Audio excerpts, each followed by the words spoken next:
Practice set में कराया था, जिसकी दिशाएं ही जिसका अंबर है, जिसका वस्त्र है।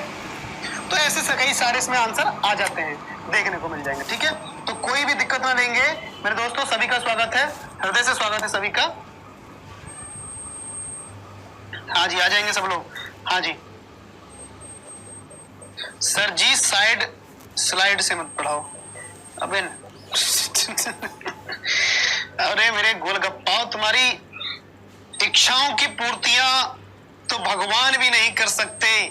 तुम्हारी इच्छाओं की पूर्तियां तो भगवान भी नहीं कर सकते मेरे शेरों, मेरे गोलगप्पे, मेरे खट्टे मीठे गुलाब जामुनों।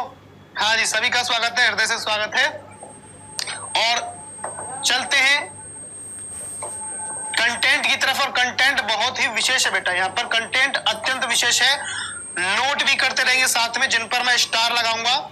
और कुछ ऐसे शब्द होंगे जिनको आप यहाँ से समझना ही होगा, बस केवल समझना होगा कि भाई अनेक शब्दों का ना, अनेक शब्दों, पदांश, पदबंधों या वाक्यांश को के स्थान पर एक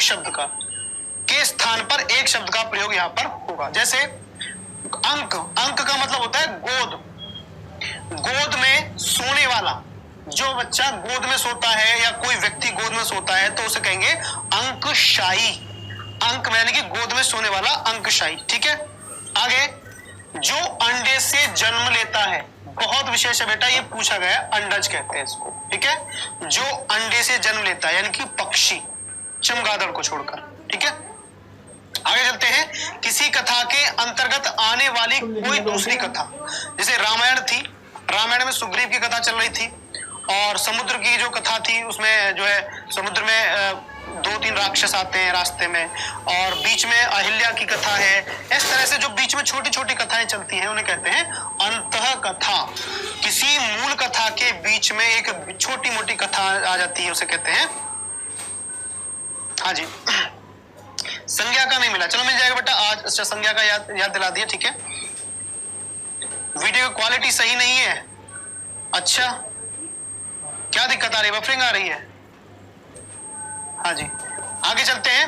राजभवन के अंदर महिलाओं का निवास, अंतःपुर, यानी कि महल के अंदर जहां रानियां रहती हैं उसे रनिवास भी कहते हैं। जहां रानियां रहते हैं रनिवास, और जहां पर महिलाओं के रहने की जगह होती है उसे कहते हैं अंतःपुर। ठीक है, मन में आप से आप उत्पन्न होने वाली प्रेरणा, यानी कि कुछ ऐसी प्रेरणाएं होती हैं जो मन के अंदर अपने आप उत्पन्न होती है। ठीक है, जो किसी दूसरे के से जो है प्रेरित नहीं होते हैं, खुद ही स्वतः मोटिवेट होते रहते हैं, तो उसे कहते हैं अंतः प्रेरणा। अपने आप मोटिवेट होते हैं, उसे कहते हैं अंतः प्रेरणा। आगे है धरती और आकाश के बीच का स्थान क्या कहलाएगा? धरती और आकाश के बीच का स्थान सीधी सी बात है, अंतरिक्ष कहलाएगा ना। आगे चलते हैं। मन में होने वाला या स्वाभाविक ज्ञान, ऐसा ज्ञान होता है व्यक्तियों के बीच में जो मन में होता है, अपने आप होता है, स्वाभाविक होता है, स्वतः। अंतर ज्ञान यानी कि किसी के द्वारा उसको बताया ही नहीं गया था, और उसको क्या कहते हैं? अंतर ज्ञान। ठीक है, क्या दिक्कत आ रही है मेरे चिकुओ, क्या दिक्कत आ रही है बेटा? गोलगप्पा, तुम्हारी इच्छाओं की पूर्ति कैसे करूं मैं? तुम्हारी इच्छाएं पूर्ति नहीं होती मेरे गोलगप्पे हो। हाँ जी, क्या कहता है?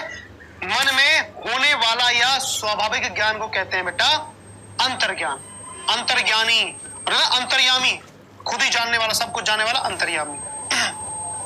हाँ जी, आगे है किसी देश के अंदर होने वाला या उससे संबंध रखने वाला। किसी देश से मतलब कोई कंपटीशन हो रहा है, कोई गेम हो रहा है।